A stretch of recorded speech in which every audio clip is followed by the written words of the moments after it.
Welcome back to Track Talk here on Sports Radio 810 WHB. I'm Scott Trey along with Kirk Elliott. I'm down here in Kilgore, Texas for the Lucas Oil ASCS Sprint Car Dirt Series. You can hear the final night of all the action down here at Kilgore tonight on racingboys.com. We're going to get off about 7 o'clock, so hopefully everybody will tune in for the final night. Going for $13,000 to win tonight here at Kilgore. Well, joining us now on the show is a friend of the Racing Boys, and it was good to see him out at Kansas Speedway this week, laying some rubber down on the new surface at Kansas. Randy LaJoie. Randy, how you doing, my bud? Man, what's happening, guys, at the Racing Boys? Well, you know, it's just Racing Boys all the time, man, and we rolled in out there to do our little Racing Boys TV bit that we do each and every week on Metro Sports, and I thought I heard this voice in the other room when you guys were taking a lunch break, and I thought, well, that sounds like Randy in there. Sure enough, I walk in there, and there is a boatload of former Nationwide Series champions conversing about the track and driving the Richard Petty driving experience cars around the track to lay down some rubber. Tell us about how that all came about, Randy. Well, they started last year when they redid Phoenix, and the guys were complaining when they had a tire test out there that there wasn't enough grooves in the racetrack. The racetrack made a deal with the Petty Group, brought some of their high-end cars out there, and they brought a handful of gray-haired drivers. Instead of bringing some of their own younger guys, they reached out to some past champions and wanted us to rubber up the outside of the racetrack. And, I think at Phoenix we made the track 50% better. It had a little different finish on the paving job. When Kansas repaved, they got a hold of the Petty Group, and myself and Grissom, David Green, Knopfsinger works for Richard for 20 years, and a handful of us guys went out there, and then Goodyear. I mean, a lot of partners helped with the thing. Goodyear, Sunoco, and a lot of wear and tear. I mean, I think at the end of the day, I run close to 900 miles. I think most of the cars run right at 900 miles. And we made that racetrack yesterday afternoon. I went top lane, middle lane, bottom lane, and run the same speed in all three lanes. Granted, the Cup guys are going to be a little quicker. I run a 31-second lap, and I think qualifying for Cup cars are going to be in the 28-second bracket.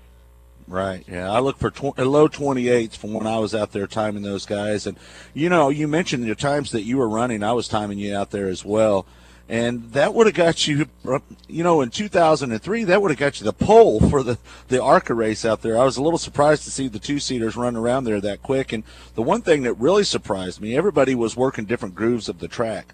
But the one thing that I noticed that you were doing better than anybody else out there, and maybe that's just because you were the chosen one, I don't know, but you were right up there by the fence. And I think a lot of people, Randy, are, overly concerned about, is it going to be single file racing, or are they going to be locked down on the bottom?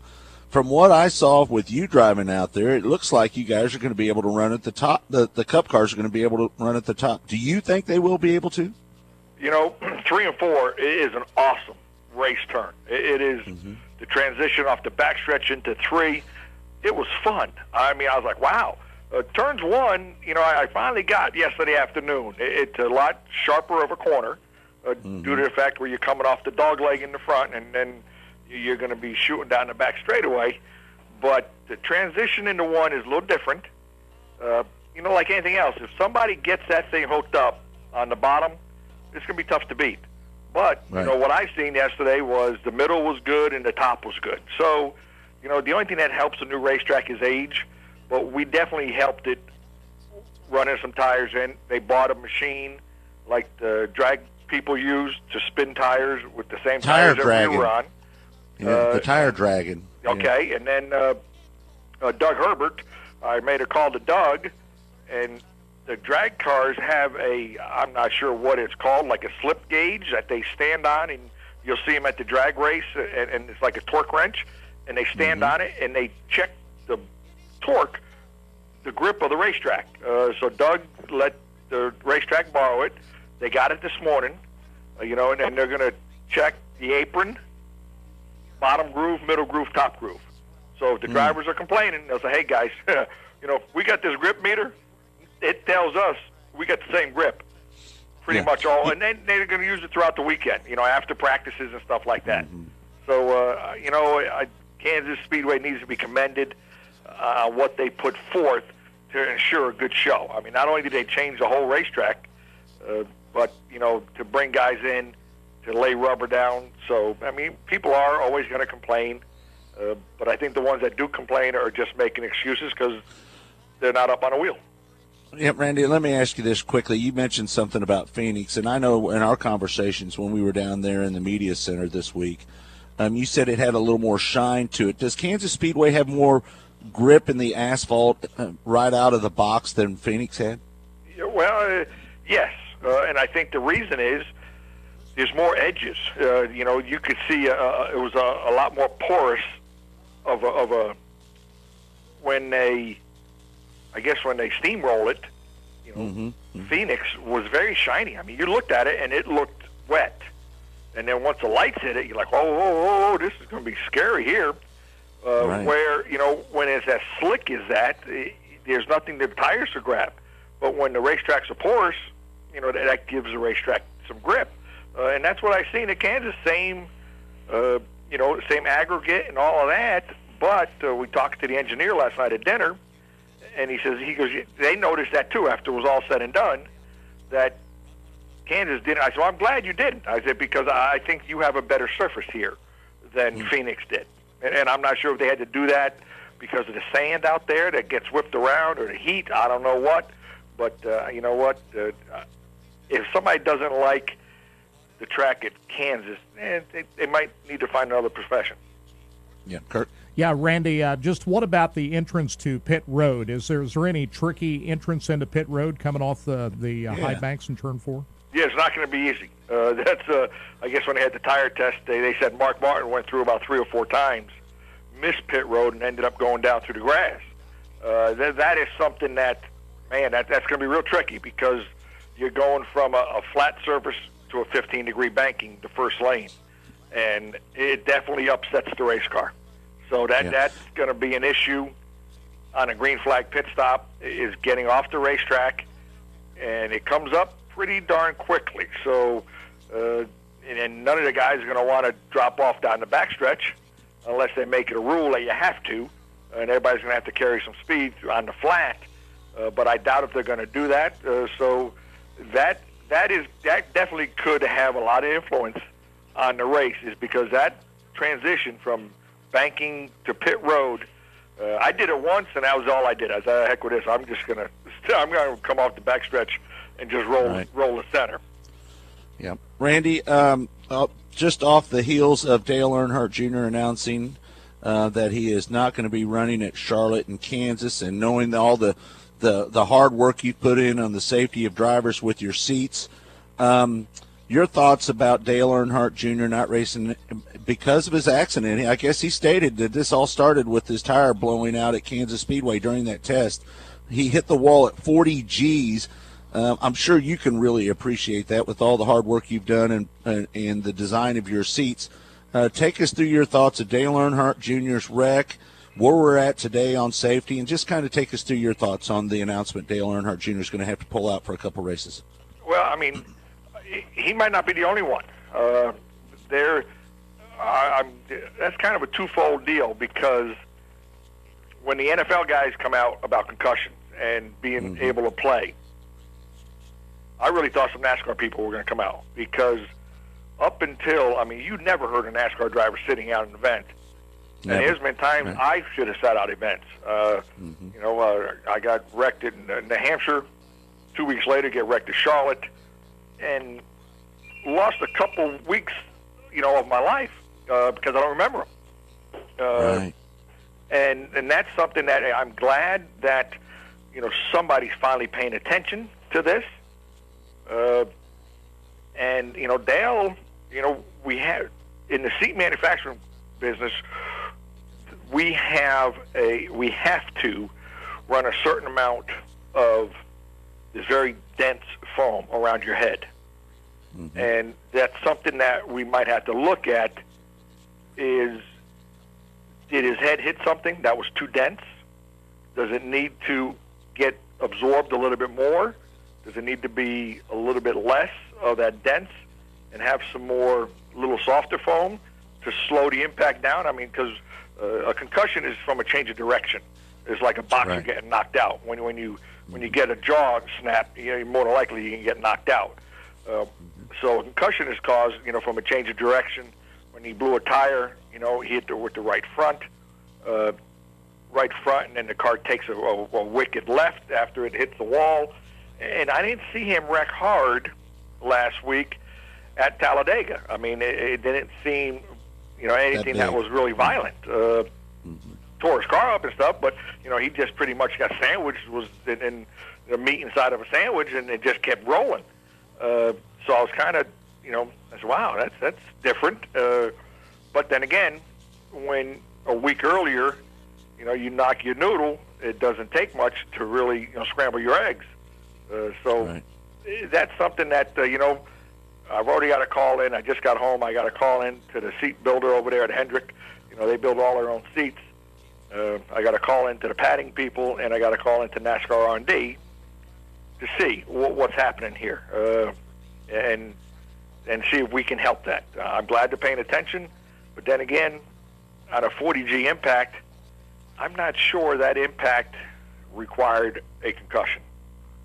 So we'll have to look into that and say, okay, we've had harder hits, we've had guys get out of cars without headaches, so maybe his tethers on his head and neck restraint weren't tight enough, and his head moved too far before it stopped. So that's something that all needs to be. I mean, it's just the systems that are in these cars. It's not just one thing. There's usually one or two different things that make something happen like that. Yeah, Kurt. Yeah, it just really is difficult to diagnose. Dr. Petty was talking about, it's different for different individuals, but, there's such a fine line of just how a driver feels. He felt fine after that, but then it takes a while for him to realize that, hey, something is not right. But, I mean, he led off by talking about that incident at Kansas Speedway, and you just shudder to think, Randy, without the safer barriers and the HANS devices that we have now, how catastrophic an accident like that could be. No, I mean, that's one thing. It's that goes, Dale Sr.'s name is all over this because, before Dale got killed at Daytona, we lost 5 drivers, and nothing was done. Okay, this is a dangerous sport. It's terrible that it happened, but it's still a dangerous sport. Well, then Dale Sr. crashes, and it doesn't look like a major league crash, but everything lined up. And when it did, the man lost his life. And NASCAR's like, okay, we're not going to let that happen again. And so he's going to be, he saved more lives by the installation of the safer barriers, making guys run a head and neck restraint, making the seat manufacturers build stronger seats, head surrounds. And so, a couple of guys with headaches, that's probably not a bad thing. Like I said, years ago, we're talking if Dale would have hit that wall, Junior would have hit that wall during that tire test, and, the carburetor would have been up against his legs, and his legs would be messed up. Nothing is pretty, with older technology. So the new technology, the new systems that are in place, better seat belts, better head and neck restraints, shorter seat belts. They have done a wonderful job. NASCAR has done a wonderful job educating, the top 3 series. And that's one of the things I do with this Safer Racer Tour is try to bring some of that to the local level. Yeah. Randy, before we let you go, the tire that you were testing out at Kansas, that is the tire they're going to race out there. It appeared to me that is the tire. Is that correct? Yes, that's what we were told. Yeah, okay. And so how did that tire feel to you when you were out there running around? Did it feel like, were you pretty confident that we're going to have a good race and that tire's going to hold up now that we're talking about the right front of Dale Earnhardt's car blowing out? Do you see any issues with the tires now that we've laid a little more rubber down? I don't think so. That is such a different racetrack now than it was. Before it was a 15-degree banking. Now you got a 15-degree bottom lane, 17.5 middle lane, and a 20 top lane. And anytime you add banking, you're adding speed. It's going to be it's going to blow away the track record there. I'm saying by 5 to 10 miles an hour. Yeah. Second and a half, probably, I'm thinking. Right? Okay. And that's going to be, the loads on the right front tire is going to be different. So the setups are going to be totally different. The camber gains are going to be different. And that's something that, it's easy to blame a cut tire. But then again, it could have been an issue. We had one of the Petty cars yesterday that the sway bar, which these things are pretty darn close to the tires, and when they go to flex, and we started upping the speed to try to lay more rubber down, and thankfully we checked because the sway bar was getting into the sidewall of the tire. Yep. And who knows, 1 lap, 2 laps, 5 laps, we would have had a tire failure, and that car would have been in the fence. So, with the more speed on these tracks, you get a lot more tire deflection, and you really, those sidewalls of those tires are, as good as they are, they're still paper thin. And you a head of a bolt or a piece of the shock just touches it, and it's like a razor blade, and it cuts it, and then they see you later. You're going for a ride. So I think they're going to see as good as a race at Kansas as they ever seen, and I think it's going to be pretty darn cool to watch. Man, that's great news for the fans that are going to be going to Kansas Speedway. I know there's a lot of anticipation with the new banking, the new excitement. Ticket sales are up. I'm just hoping that we have a great race so people can get into what's going on and going down to the final 4 races for the chase for the championship. Randy, what are you doing with yourself nowadays? Let everybody know what you're doing. I know you're spotting and your kids racing. What's happening with you? Well, I've been babysitting with the kid, being a car owner. He's in the K&N series, and we're second in points. 1 point out of the lead. He's won 4 races this year. We have 2 left. Rain date at Greenville Pickens, where first of the year we run second. And then we're heading to Rockingham for our finale. And Rockingham's a racetrack that he has ran 3 times.